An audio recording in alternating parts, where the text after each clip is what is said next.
been working in bars and pubs since I left school. I was only supposed to be a year at most, earning a wage while I figured out just what I wanted to do with my life. But before I knew it, just 1 year became 2, then 3 once I had secured a position as supervisor in a local pub. Being a bartender is hard, but it is never boring. Busy shifts generally means lots of laughs and lots of tips. So, as much as you get mobbed on the weekends, it never feels too overwhelming, especially when your favorite regular buys you Jaeger shots when the boss isn't looking. However, there is one date on the calendar that every bartender all over the world has come to dread. That date is March 17th, St. Patrick's Day. Now, where I live, St. Patrick's Day means everyone, and I mean everyone, no matter their background or identity, suddenly pretends they're Irish. From the Kiss Me I'm Irish shirts that sell by the truckload, to the fake ginger beads and 4-leaf clover hats that plaster the bar's floor once the night is over. St. Paddy's Day always seems to bring out the wilder side of the local population. This is only exacerbated by the number of actual Irish people who get a ferry over for a few days to celebrate the holiday among foreigners. Those guys don't mess around.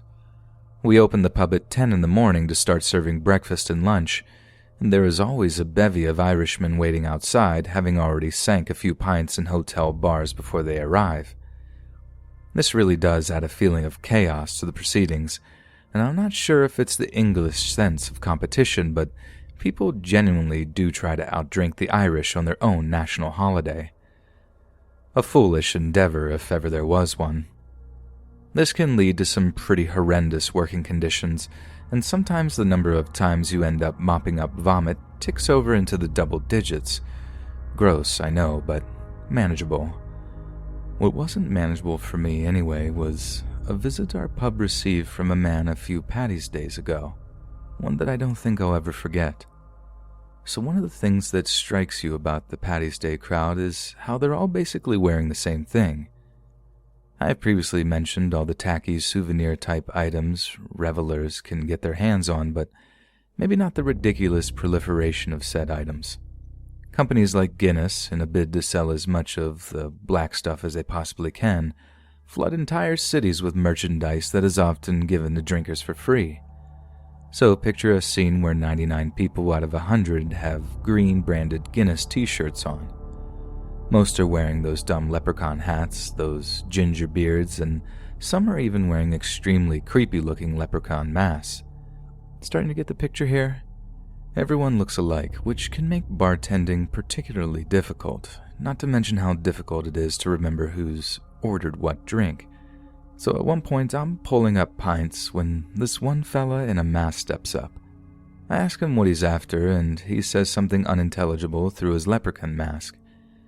Now, I'm sick to the back teeth of asking people to take their masks off so I can make out their orders, so I may have been a bit rude when I asked him to take off that daft mask. He just shakes his head, asks me to lean closer, then orders a pint of Guinness in a distinctly English accent. Something you need to know about Guinness in particular: you don't just pour a pint of Guinness and whack it down in front of a customer. You have to pour about 2/3 of the thick black fluid into the glass, then leave it to settle before topping it with the rest of the Guinness. That way, you end up with a perfectly balanced pint of stout that's as creamy as it is malty.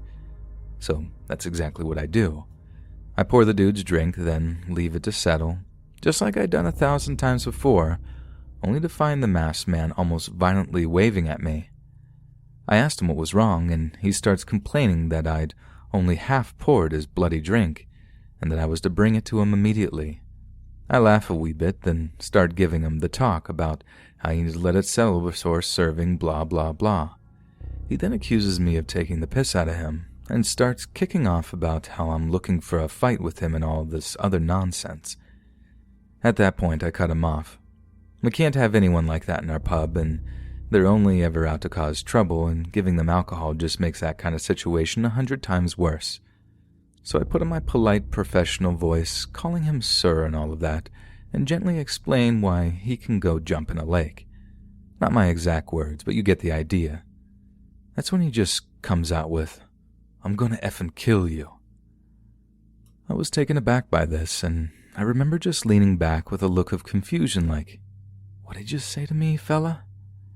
He repeats that he's going to wait outside until we close, wait for me to leave, and then kill me. He said he didn't live far, and that he could go back and fetch a kitchen knife in less than 10 minutes.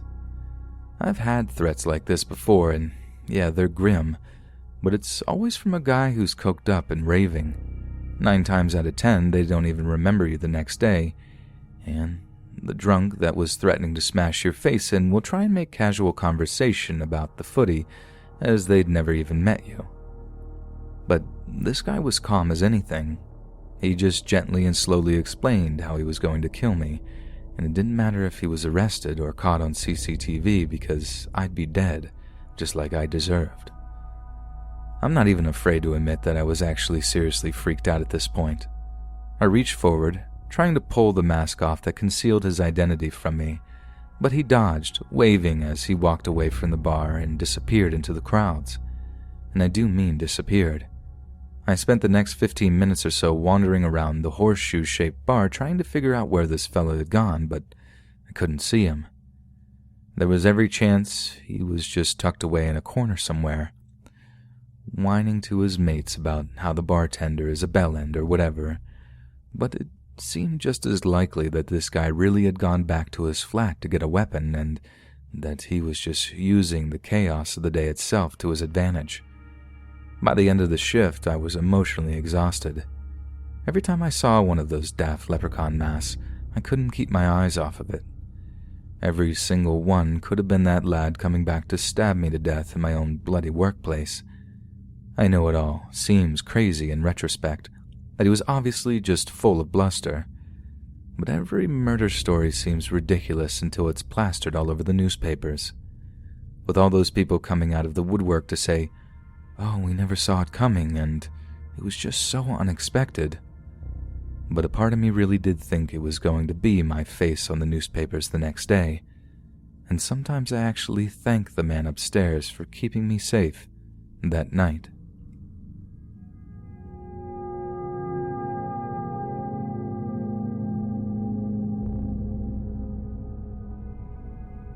It is March 17th, 2019, St. Patrick's Day.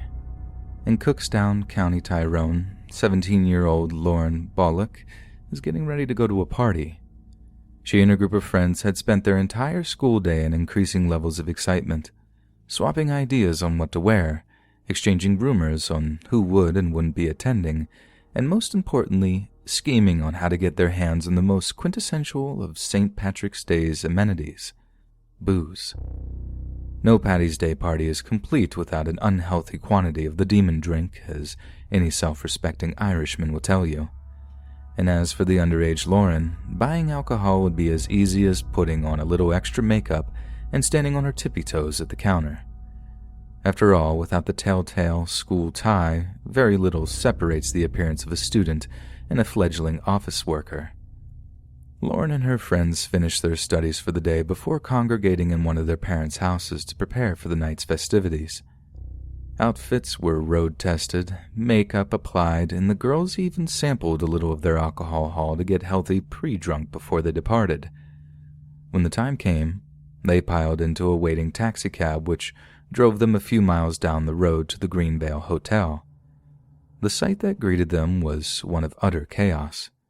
The Greenvale Hotel on the outskirts of Cookstown had decided to throw a Paddy's Day dry disco for the local youths. Underage drinking is a huge problem in the UK in general, let alone in Northern Ireland, where alcohol is seen as a staunch tradition, even a rite of passage. If parents knew where their children were on one of the rowdiest nights of the year, it belayed their fears, even if they understood how inevitable it was that someone would get their hands on alcohol. The popularity of such an event would be evident to Lauren and her friends upon their arrival at the Greenvale, for outside a venue that had a maximum capacity of just 100 or so, at least 500 to 600 excitable Irish young people had assembled and were waiting to be allowed inside.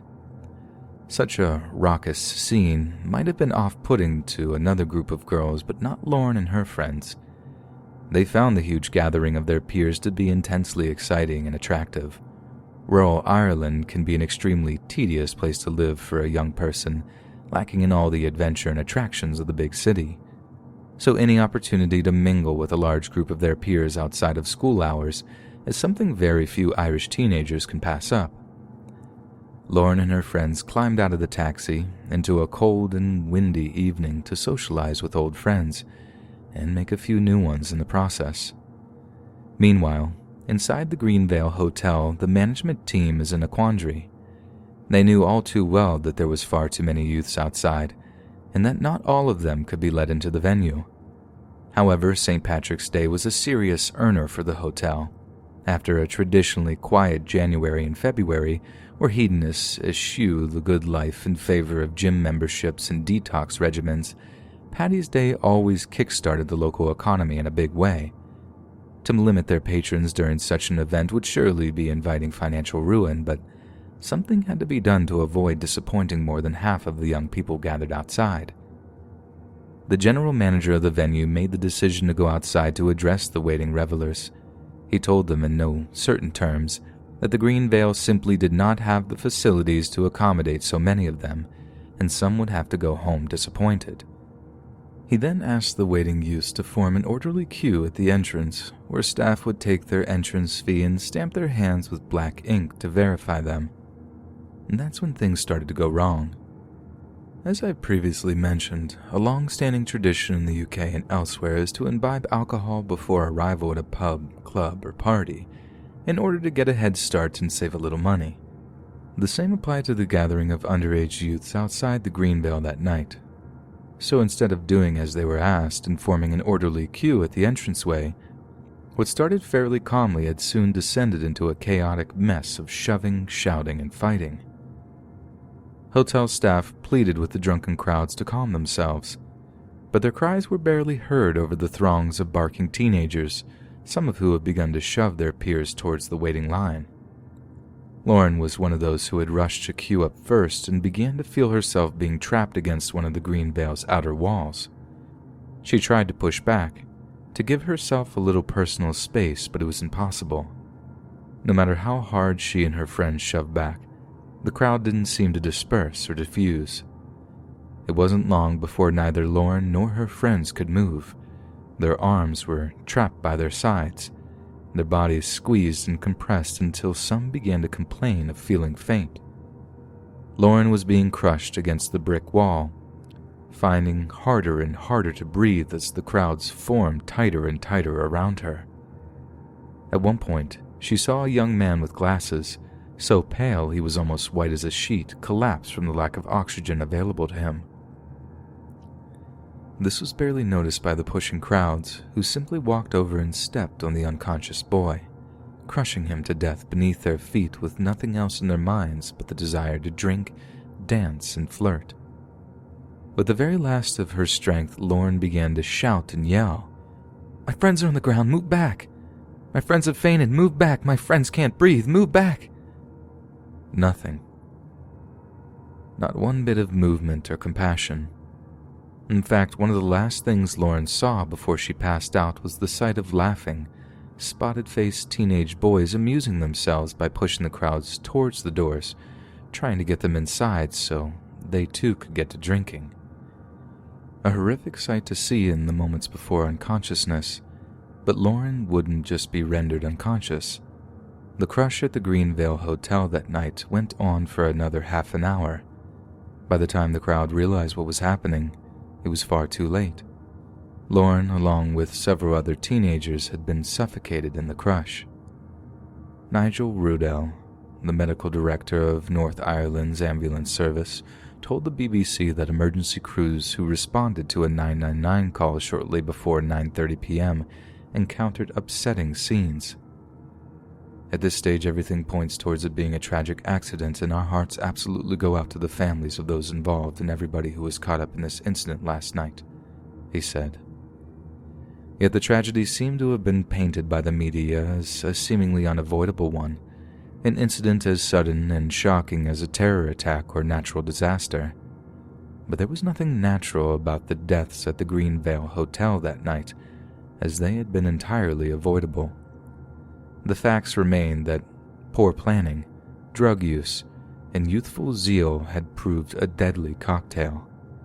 And without admitting this to ourselves, the Greenvale Hotel crush is doomed to happen again, and again, and again.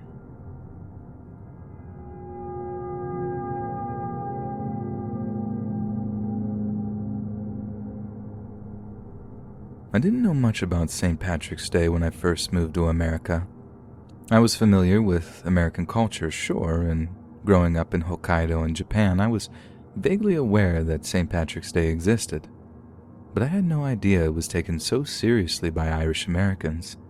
So my first March 17th as a student at Boston University was certainly an eye-opener. I remember waking up that morning like it was any other. I threw on some clothes, ate a small breakfast, then headed down to Boston Common to catch the T to the university library. It was only then that I saw just how enthusiastic Boston was over St. Patrick's Day. Almost everyone I saw had some item of green clothing. Even smartly dressed businessmen had little green pocket squares or four-leaf clover pins. I saw big groups of kilted men with those noisy bag things, and even people dressed as small red-haired creatures, though I can't remember the word for them. Yet I could barely believe my eyes when I saw the Charles River. Somehow, some way, the city had managed to dye to entirely a bright green. Everything seemed to be bigger and louder in America, unlike Japan, where we almost pride ourselves on not showing too much emotion. I was reflecting on this for a moment as the T stopped and looked on some more passengers, but as one man embarked the train, he immediately locked eyes with me. I said a silent prayer that he would leave me alone, but it was wishful thinking. He had already given me the kind of look that many girls dread, the kind of look a cat might give a wounded mouse. Then, to my ultimate disappointment, he sat down next to me. He reeked of alcohol, so much so that I had to subtly cover my nose to keep from feeling nauseous. I didn't drink alcohol back then, and I still rarely do. The smell still makes me feel sickly even to this day, so I simply put my earphones in and tried to keep to myself as the T started moving again. A few minutes went by and I felt the man turning towards me, before the muffled sound of him saying something to me could be heard through my earbuds. I tried to ignore him as best I could, but the man began to poke me in the arm to get my attention. I couldn't ignore him anymore, so I took out my earphones and I asked him if I could help him in any way. "Why aren't you wearing green?" he asked me, slurring his words as he did so. At first, I had no idea what he was talking about, but I quickly remembered that wearing green clothing seemed to be a sort of tradition among locals on this particular date. Yet still, I didn't wish to engage with the man, so I might have lied just a little to get him to back off. I don't speak, so much, English," I said, pretending to be ignorant. I thought this might deter the man. It wasn't the first time I'd pretended not to speak English to avoid a man's attentions, and usually it worked. Just not this time. "Why aren't you wearing green?" He spoke much louder now, punctuating his final word by grabbing the sleeve of his own green pullover and waving it in my face. As he leaned in, another wave of his alcohol-soaked breath wafted into my nostrils. I couldn't bring myself to answer him. I thought if I tried to speak, I might vomit up my breakfast. So I simply shrugged at him as if I didn't understand and then tried to go back to my phone. That's when I felt an intense pain on my left arm. I cried out, shifting in my seat and turning to see that drunk man had actually pinched me. He was laughing as he did it too, with a little drool catching on his bottom lip before running down his chin. "You don't wear green, you get pinched," he said, still giggling to himself. Other people in the T began to notice now, some looking pretty outraged that this drunk man was treating me this way. "Please don't," I managed to say, holding the part of my arm where the man had pinched me. But this only seemed to make him angry. By the time I had jumped up from the seat to move away from him, other passengers on the train were angrily shouting at the man to leave me alone. People in Boston are very friendly, especially to foreigners like me, and as I got off the train a few stops early, I decided not to let this experience tarnish the city's image in my eyes. After a long day of studying, I was headed back to my apartment in an Uber taxi when I got a text from a few friends.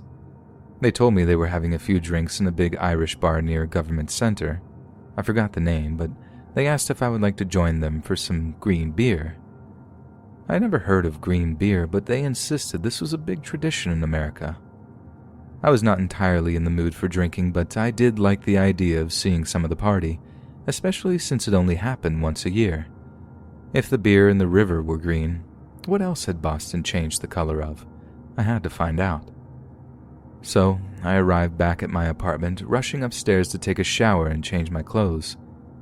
This time I tried to find something green to wear, only to find that I didn't actually own anything distinctly green.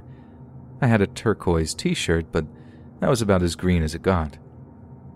I texted my friend again, but she reassured me I could borrow the green scrunchie she had in her wrist. That way I could be safe from more pinching men, hopefully. But as I began to walk around to the Irish bar, that was no more than 5 or 10 minutes walk from my apartment, I happened to walk by a tea station. Standing outside was the last person I ever wanted to see. It was the drunk man from that morning, with a brown paper bag in his hand. He'd obviously been drinking since that very early morning, and he looked even worse than he did on the train. I hoped he would be too drunk to see me or even recognize me, but to my complete and utter horror, I saw a flash of recognition in his eyes. He shouted after me, and I tried to walk faster to avoid him, but it was impossible. His rude, racist shouts became even louder, and he started to run after me. I had tears in my eyes as I ran down the sidewalk away from him.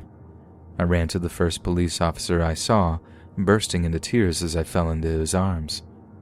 I tried to explain what was going on, but I was panicking a lot, and then I turned to point at the man who was following me. There was no one there, only happy, friendly partygoers. No sign of the drunk. The policeman walked me back to my apartment. He was very friendly and understanding, especially since I was so upset that my English had failed me. Most people in Boston are very nice and friendly, as I said, but some not so much. Especially when alcohol is involved, I sometimes think the world would be very different if people didn't drink.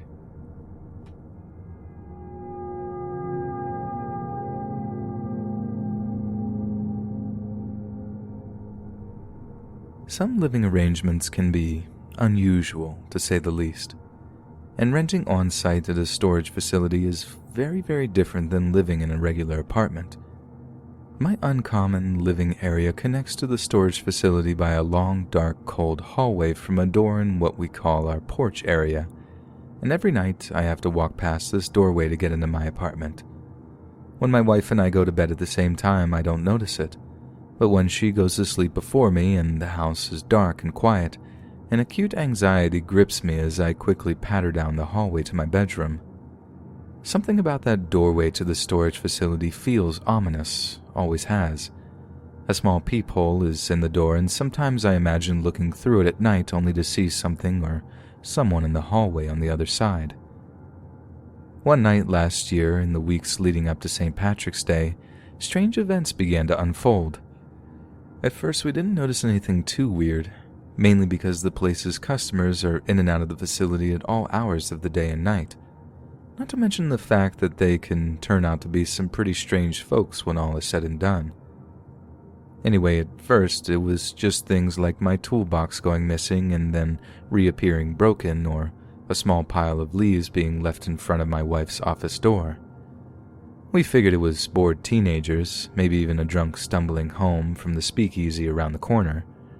But then things were starting to get weirder. We awoke one morning with the bedroom windows open when we didn't remember opening them the night before. A quick inventory of our belongings showed that nothing had been stolen, but we filed a police report for what was apparently attempted burglary. One night at around 4 a.m., our bedroom lights began wildly turning on and off, waking us up, and stopped just as quickly as it began. We put it down to an electrical fault and made a mental note to call the landlord. But the very next morning, We found the bathroom mirror was shattered, and in the living room, all of the furniture was stacked into a big pile. The night before St. Patrick's Day, I really didn't want to be home alone. Rosa, my wife, had to work late, so unfortunately I didn't really have a choice. We were both on edge at this point from the events of the previous days and nights, and we were constantly snapping at each other for a lack of sleep. Thankfully, I had to work too and was able to get away from the apartment for a few hours. But I dreaded returning home. When I finally did so, Rosa was still at work. I gave her a call to see how she was doing, and she seemed stressed. It was a busy day and she had been forced to take on extra paperwork, but she assured me she'd be done soon, as fast as she could. The moment I walked through the door, I felt like someone was watching me. I also noticed that it was absolutely freezing inside, even though it had been a pretty nice day outside that day. I checked the windows to see if they were inexplicably open again, but they were closed. Then I walked down the hall towards the porch and found the source of the cold.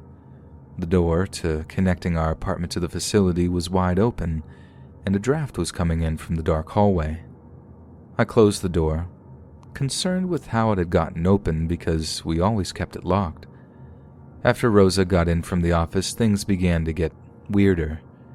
She was just as shocked as I was to learn that the door in the porch area was open when I came home, but she had some news for me too. While I was at work, apparently the power had been going on and off all day, despite near-perfect weather. We had ended up purchasing one of those home CCTV systems you can link up to your tablet device. Rosa had been watching a feed of the security cameras and said that he'd seen people walking around the facility who never came through the front gate. As she was telling me all the strange things that happened that day, the door to the facility hallway slammed open. We slowly approached the door to see who had opened it, but no one was there. We locked the door to the hallway again, the house being eerily quiet as we did so. It was then we began to hear a faint sound coming from the storage facility. It sounded like a dozen voices, all talking or singing in unison. Whoever it was, it had to be the same group of people that had been basically terrorizing us for weeks by that point. We decided to confront them, and it might have been the biggest mistake we ever made. We headed over to the storage stage the noises seemed to be coming from, banging on the metal door as loud as I could to gain their attention. Slowly, the door before us opened. There, standing on the table, were 3 short figures with masks on their faces. We couldn't tell if they were kids or grown-ups with dwarfism, but surrounding them were taller, lither figures who also wore masks to conceal their faces. The 3 smaller people on the table were the ones doing the singing, only it sounded a lot more like chanting in some old language now that we were close. As soon as they realized we weren't invited, that we weren't who they were expecting, the chanting stopped, and all masked faces turned towards us. It was only then that we saw a mass of blood and gore on the table in the center of the small figures. I only saw it for a moment before the door slammed shut again, but to this day I've not been able to get that mess out of my mind. I still remember the smell that came from that room, the raw meat smell. It makes me sick to this day. We ran back into our apartment, locking the door behind us and immediately calling the cops.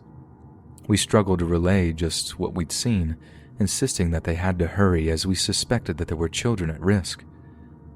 But when they arrived, we could no longer hear the chanting sound coming from the storage facility. I was hardly surprised when the cops forced their way inside and found no one present, but what really confused me is that there wasn't a single trace of blood we'd seen. The cops told us that forensics teams combed the facility and couldn't find a single fiber or fingerprint to corroborate our story. Not long after we moved. It was awfully disappointing. We were practically living rent-free in that apartment, but when it came to the horror we'd experienced that night, money was no issue. I'd have paid double what we were paying now just for peace of mind, because I never, ever want to run into those people again. Because another encounter, and I don't think we'll get away so safely.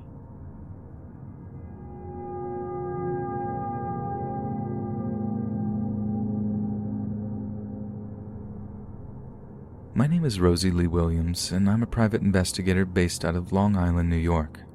I spent 20 years with the NYPD's Fugitive Enforcement Division, which is exactly what it sounds like. My job was to track down and arrest those who chose to flee from justice rather than face it. This left me with, as my husband is so fond of phrasing it, a particular set of skills. And although I can't punch like Liam Neeson's Taken character, I'd bet my tracking skills are just as good, if not better. I retired from the department a few years ago after a high-intensity pursuit that left me with a bullet in my shoulder.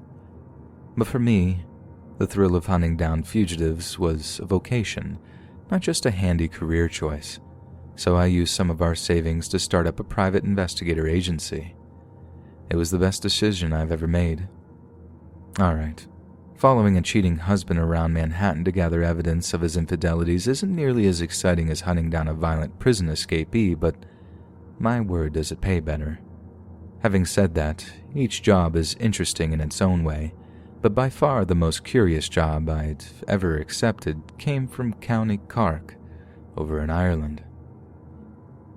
I opened up the company email account about this time last year to find a message that seriously piqued my interest. As I may have mentioned, most offers I get are from people in the New York and New England areas, so seeing the mention of Ireland in the body of the message was unexpected, but very welcome. My husband and I are both of Scottish-Irish descent, but have never taken the time to visit the old countries, so I was pretty much sold on the job before I even saw what it consisted of. The message was from a woman who had reported their son missing 5 years before. The Irish police, or Garda as they're locally known, had apparently investigated to the best of their abilities but come up with nothing. She had followed up by hiring a Dublin-based PI, as well as a duo from nearby London, yet still they turned up nothing. And so the grieving mother looked further afield and found me. On the 8th of March 2019, my husband and I boarded a flight out of JFK. 8 hours later, we were landing at Cork Airport. That same weekend, I met up with Mary O'Dwyer. The woman who had sent me the email. Mary and I, along with my husband, met up for dinner at a restaurant in Cork City Centre to discuss the case. Miss O'Dwyer was an incredibly strong woman and had been hardened to grief throughout the span of her time since her son had gone missing. She was open about the fact that her son Patrick had been heavily involved in drug dealing around the whole of Southern Ireland, but didn't believe her son's disappearance was connected to it. She explained that Ireland's violent past had given rise to a kind of code. If someone was killed in relation to criminal activities, it was the custom for the family of said individual to be informed of the reasoning, and on occasion even monetary compensation was provided. No such information had come to light in the aftermath of Patrick's disappearance, yet the previous Garda and PI investigations focused primarily on that possibility. I couldn't understand why. If Patrick was involved in the drug trade, it was definitely the most plausible explanation for his disappearance. But Mrs. O'Dwyer insisted that I talk to one of Patrick's old friends, one that had been consistently overlooked by previous investigators. I soon understood why. Patrick's old friend, who asked not to be named in any of my reports, was not entirely forthcoming with information. This was because his theory on Patrick's disappearance was frankly laughable, and I began to suspect that it was simply a cover-up to deter the police from looking in the right place. I could believe that Patrick had found himself heavily in debt to a Dublin-based cocaine dealer after a shipment had been stolen in transit, but what I couldn't believe was Patrick's friend's theory on what he'd done to pay it off. He actually kept a straight face when he told me that Patrick had gone looking for a leprechaun's pot of gold. You know the story. At the end of the rainbow sits a pot of gold belonging to Ireland's shortest mythical creature. I actually humored him for a few minutes, asking where Patrick might have gone looking for such a prize, and this is where I made my breakthrough. Patrick's friend mentioned a rural area up near the city of Limerick that Patrick had mentioned. This might be the grain of truth I needed, the one masked in a lie which would lead me to uncovering the truth of Patrick's disappearance. In my business, you follow every lead, no matter how unlikely, in the hopes it will be a bridge to which you'll find the truth. I won't bore you with the details of my husband and I's train ride, just know it did not end in disappointment. At the bottom of a cave system on Ireland's west coast, we found a body. A skeleton, to be exact. One with strange growths on the skull. I knew exactly what they were the moment I laid eyes on them. It was bone cancer, the most painful and probably the deadliest of all cancerous growths. DNA testing found it to be Patrick's body, and I was glad to be able to help that poor woman put her son to rest. Now she would be able to properly move on, even if her son's killer wasn't something that could be tried or imprisoned. But although Mary O'Dwyer could now move on from the case, I couldn't put it down so easily. I started to read up on Irish folklore in the hopes that something might shed a little light on the situation. The whole leprechaun story was insane, but Patrick was indeed found at the bottom of a cave system in the area he had told his friend he would be searching. The story was nuts, but the reasoning wasn't. Perhaps there was some kind of code at play, a way the Dublin and Cork dealers could communicate without raising suspicion or alerting police surveillance. That's when I discovered two details that truly frightened me. I read that throughout history, many Irishmen had been hunting for the end of the rainbow in order to unburden a leprechaun of his pot of gold. Each who succeeded found themselves disgustingly wealthy, but such wealth came with a prize. The not-so-lucky Irishman would be cursed with deformities, disease, and eventually death. The second thing that disturbed me was an Irish newspaper article that detailed the arrest and trial of a Dublin drug dealer for murder. It was discovered throughout the course of the trial that the dealer was in fact one of the main backers of a dodgy Dublin hedge fund that provided investment for foreign enterprises. I read that the hedge fund managers were unable to contain their greed at the prospect of a cash injection from wealthy, albeit criminal source, but the method of payment was what keeps me up at night. It was 10 million euros. 10 million paid entirely in rare gold coins.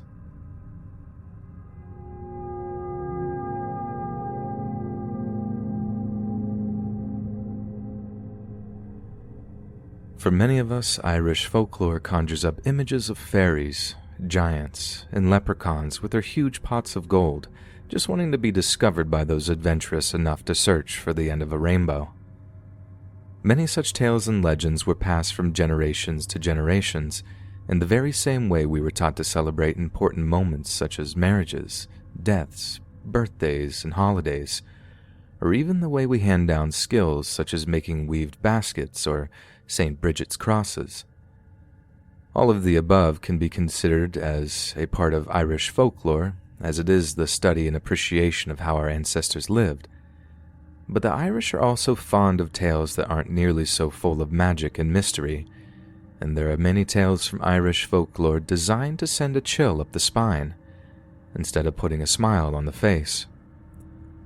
So today, in celebration of the festival of St. Patrick, I present to you a handful of traditional Irish ghost stories, as haunting today as when they were first told around campfires on the Emerald Isle. The haunted manor house near the Slaney. On the lush green banks of the River Slaney stands an old manor house called the Boontherig. The family that occupied the manor house in days gone by have long since deserted it, leaving only echoes of the joy and sadness once experienced on the ancient hallowed grounds. And for many a year the hall and pleasure grounds of the palatial residence remained deathly quiet. Yet more than one observant returner from the fairs or markets of the nearby town of Enniscorthy, with vision affected by strong whiskey, were afterwards heard to horrifyingly recall that as they passed the gates, they could see coach after coach whip round the circular walk, drive up to the hall door, where the occupants would gracefully enter the main hall wearing antiquated, luxurious clothing. Through the candlelit first-floor windows, bright figures of men and women would be seen flitting to and fro, but not a single sound could be heard from horses' hooves or coach wheels, nor the dancer or musicians.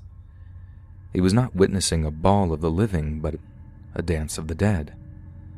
At long last, the Boontherig Manor house was leased to a wealthy farmer from the province of Munster, who, hearing the spectral rumors far too late, made the best of a ghostly situation.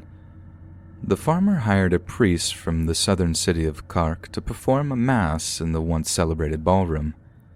When it was done, neither lord nor lady nor musician ever troubled the house again. However, the ghostly visitants had still the privilege of the gravel drive in the semicircle before the hall door on which to perform their eternal ritual of longing for life. A servant girl, employed by the estate's new owner, declared that one night, while off her guard against ghostly tricks, was surprised to see a coach and horses arrive at the manor's front gate. Rushing to perform her duties, she opened the gates to welcome a stately coach onto the ground, assuming it was a similarly wealthy companion of her employer. Yet when she did so, she felt a shiver run through her as she noticed the strange attire of the coachman. He wore old-fashioned clothing, a frilly lace shirt and tri-cornered hat, and made not a sound as he guided his nag down the gravel path. The servant girl made to call out to the driver, but was silenced when he turned, smiled, and showed his face was a little more than a skull, dead flesh barely clinging to old bones. She rushed around to the back entrance in a terrible fright, desperate to warn her employer of the approaching danger. But by the time she did, there was no sign of the coach or its spectral driver, and the servant girl was left to suffer with the frightful image, seeing it in her dreams, every time she slept, for many a night to come.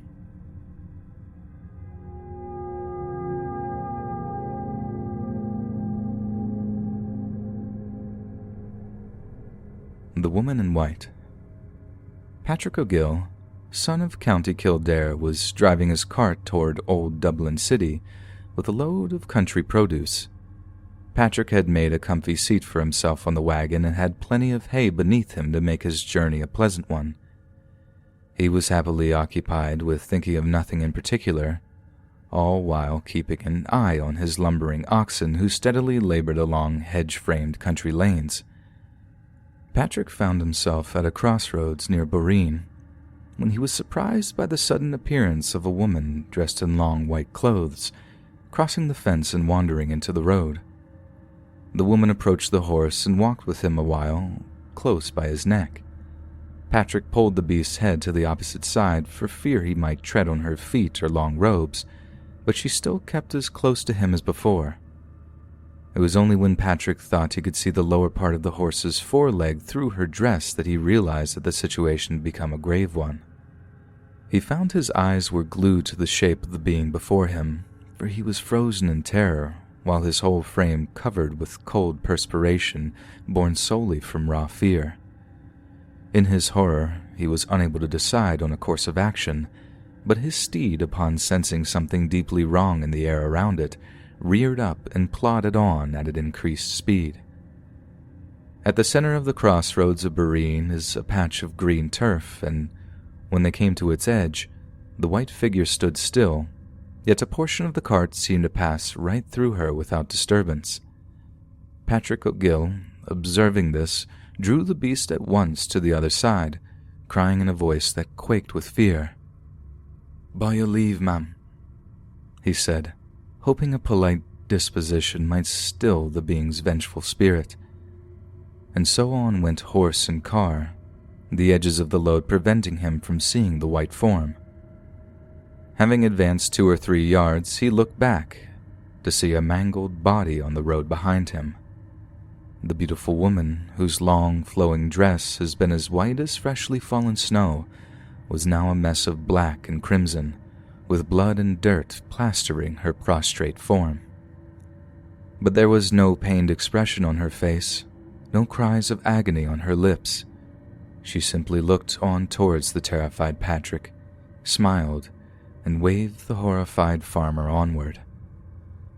Terrified as he was, he never again took his cart by the way of the Boreen crossroads, having no desire for another encounter with the woman in white.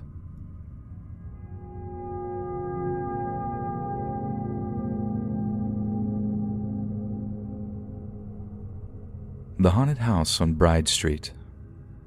Mr. Molan, who owned and operated the grocers on Dublin's Bride Street, was left a widower. His dearly departed wife had left him the charge of several young children, and Mr. Molan worked tirelessly to ensure they held on to the quality of life they were accustomed to. But in the months after their mother's death, footsteps began to be heard upstairs, chiefly near to the nursery and always in the middle of the night as the family slept. Great alarm and fright prevailed among the children until the family maid appealed to the master of the house to bring in a man of the church to cleanse the home. Mr. Molan pooh-poohed their fears, yet the maid suspected from his own careworn looks that he also had received disagreeable visits from his late wife. The poor children began to lose the natural cheer of youth and often had looks of fear in their eyes, especially towards night. Little wonder, for steps were constantly heard pacing across the nursery, and sometimes they would awaken to the low sound of breathing and sighing from someone standing beside their beds. But one particular dark night, when the maid was following Mr. Molan upstairs from the cellar, she distinctly saw a small man with a red cap on, following closely behind her master upon the stairs and holding him by the skirts of his coat. This was the only appearance, and it was the more remarkable as all were of opinion that it was the spirit of the mother who was showing her anxiety for her daughters from beyond the grave. One evening, the housemaid was sitting at the kitchen table, occupied with drying and drawing out laces and frills. Mr. Molan was sitting on the other side of the room, smoking his pipe and reading over the daily news. The housemaid found herself slowly becoming aware of the presence of her late mistress pacing close by her in the direction of the fire, and could distinguish the words said in a whisper. "Woe, oh, oh, oh, woe is me." "Master," she said, "did you hear that?" "Hear what, you fool?" he replied impatiently. "My mistress's ghost passing by me and whispering." "It's all imagination," he spoke in a vexed tone. "Don't encourage the children in these nonsensical whims." That night the eldest daughter, who commonly seemed in more terror than her sisters, was sleeping next to the housemaid. A habit she had developed since the ghostly visitations began. She was all at once awakened and became conscious of some awful presence. With a cold perspiration bursting out all over her, she tried to scream, but her voice caught in her throat. In this state she received 3 severe slaps on the shoulders, causing her to pass out from fright. The father, hearing in the morning what had happened, made up his mind to abandon the house as soon as he could, and in a few weeks was settled in Dorset Street, as far across the city as they could afford. The persecution, or warning, or whatever it was, didn't follow the family to their new residence, and the afflicted home remained abandoned for many, many years.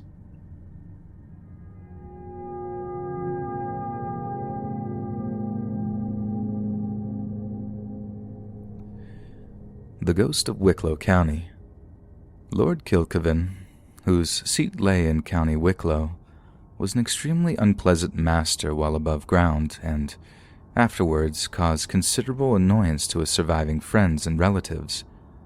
Not a night passed by without unnatural, frightening noises being heard throughout the manor, doors being flung open, keys heard turning in locks, plates and dishes hurled down from the dresser on the kitchen floor, tables overturned, and chairs flung about. Yet in the morning nothing would be found out of its place. When their nerves were frayed and their sanity tested, the family moved on to another manor house, many miles from the site of their haunted one, but the steward, an old coachman, and a few hangers-on remained behind. Though none suffered more from the ghostly, ghastly visits of the late master than the coachman, and before long the night came when he would not get a moment's rest. If he attempted to take a nap in the main hall's great chair, he would hear voices whispering dreadful things into his ear, or sometimes he might be awakened in the night to find large purple bruises on his arms and legs. However, there was one peculiarity in his visitations. The departed lord never made himself visible to more than one person in a company, and though he often adopted the appearance of a black dog or a raven, the individual singled out always knew the old lord under his disguises. The wives, sons, and daughters of the neighboring farmers once took it upon themselves to have a ball in the big house, for which they readily got permission. All was as merry as music and drink and an assemblage of young men and women could make it when, in the height of the festivity, the old gentleman took it into his head to become visible in a hideous shape of a huge butchered hog. A woman by the name of Miss Fitzgerald shrieked out and fainted, and the universal mirth and jollity came to an abrupt conclusion. When she was brought to herself and related what occurred, there was a general dispersion, and that was the last attempt at a ball in the big house.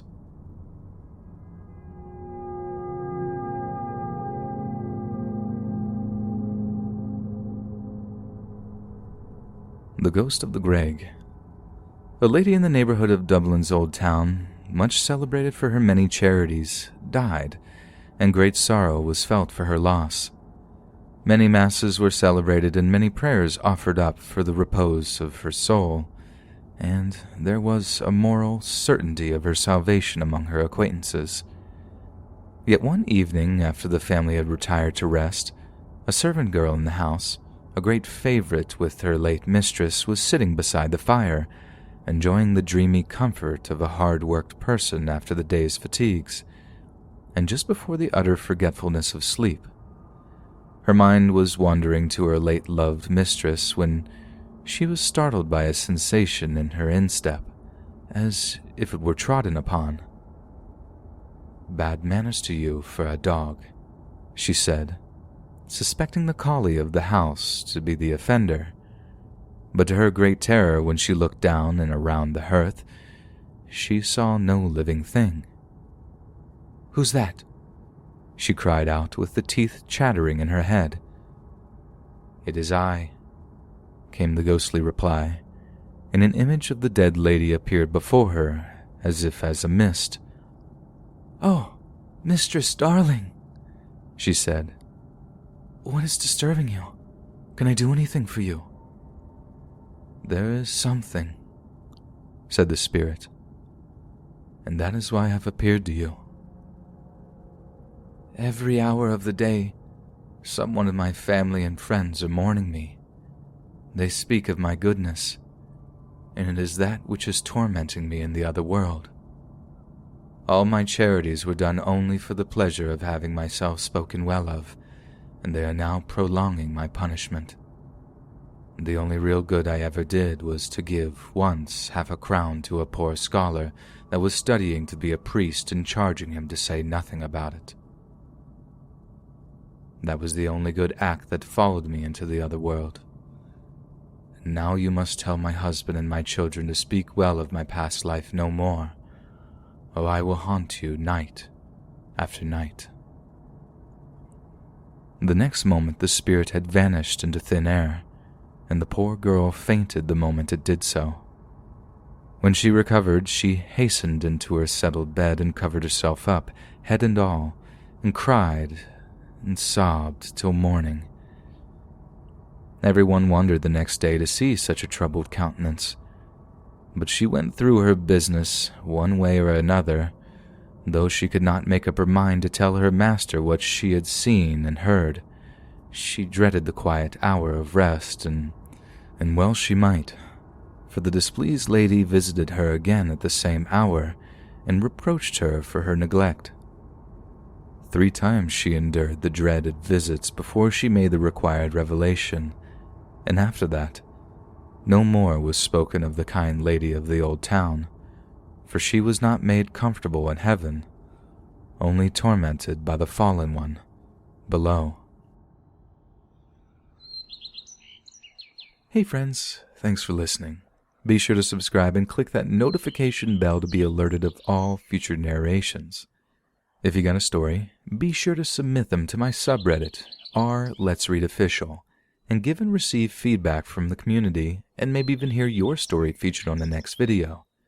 and join my Discord to interact with me and other listeners directly. And if you want to support me even more, grab early access to all future narrations for just $1 a month on Patreon, and maybe even pick up some Let's Read merch on Spreadshirt.